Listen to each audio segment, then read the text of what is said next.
नमस्ते, मैं संगीता सोम की मम्मी और किचन में आप सबका स्वागत है। तो आप लोग कैसे हैं? उम्मीद है आप सब लोग बहुत ही अच्छे होंगे, खुश होंगे, मस्त होंगे और एंजॉय कर रहे होंगे। आज का दिन हमारे लिए बहुत ही खास है क्योंकि आज है वट सावित्री पूजा। इस वीडियो में मैं आप लोगों को ये दिखाने वाली हूँ कि मैंने कैसे तैयारी किया था।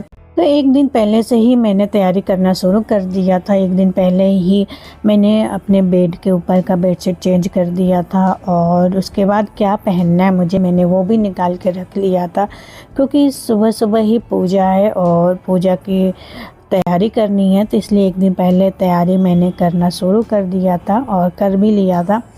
ये प्रसाद है और मैंने ये प्रसाद पूरा तैयारी करके रख लिया पूजा करने के लिए। तो ये मैंने सुबह उठ के किया है और बाकी सारे सामान मैंने इकट्ठा कर लिया। जो बाहर से ले आना था उसे बाहर से भी खरीद के ले आ दिया था मैंने। अब मैं तैयार होने जा रही हूँ। तो सबसे पहले मैंने पायल पहना और पायल पहनने के बाद मैंने पैरों को रंगना शुरू कर दिया है। तो ये अलता है और अलता से पैर रंगना काफ़ी अच्छा लगता है और ये जब भी मौका मिलता है मैं ज़रूर अलता लगाती हूँ, क्योंकि मुझे अलता लगाना बहुत पसंद है। मुझे लगता है हर एक महिला को पसंद आता होगा अलता लगाना। सावित्री पूजा पति की लंबी उम्र और वैवाहिक सुखी जीवन के लिए किया जाता है।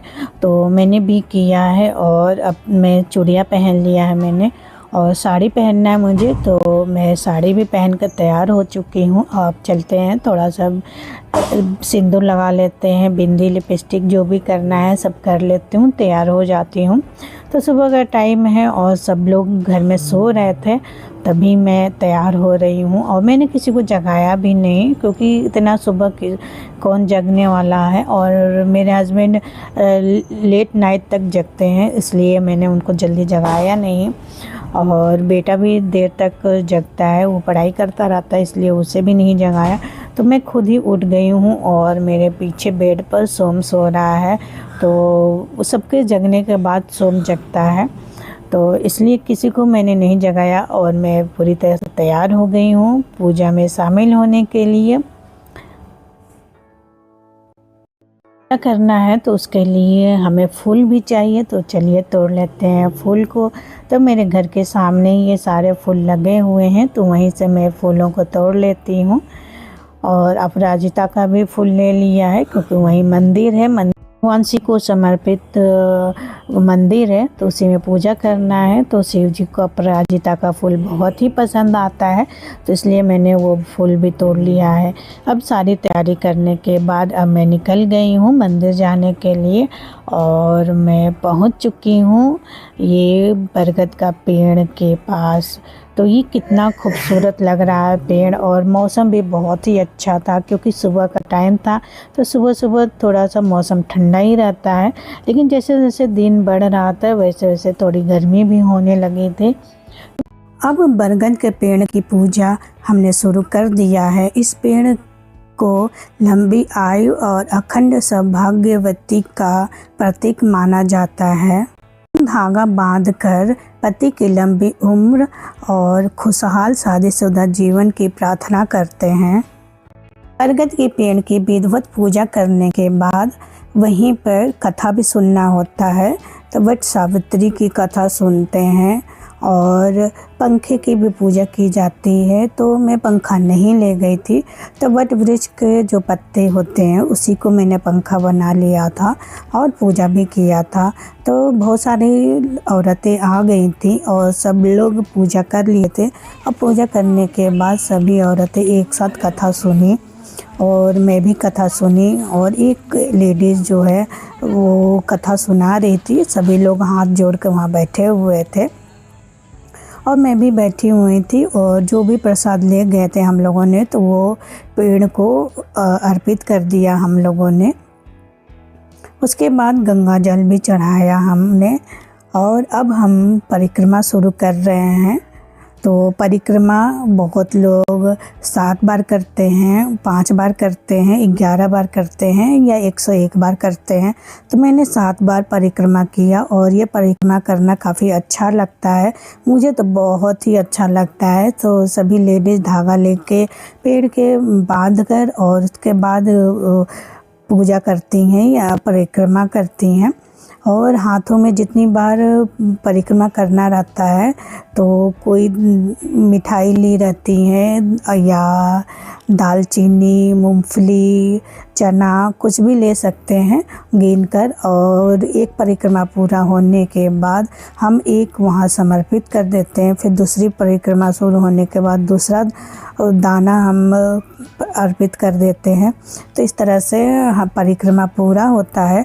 तो मैं तो अपने हाथों में 7 भीगे हुए चने ले लिए थे और एक परिक्रमा पूरा हुआ तो मैंने एक चना वहाँ अर्पित कर दिया। और इसी तरह से मैंने 7 बार फेरे लिए और फेरे लेने के बाद एक दूसरे को सिंदूर लगाना होता है। तो हम सभी ने एक दूसरे को सिंदूर लगाया। तो कम से कम 5 या 7 सुहागिन औरतों को सिंदूर लगाना होता है।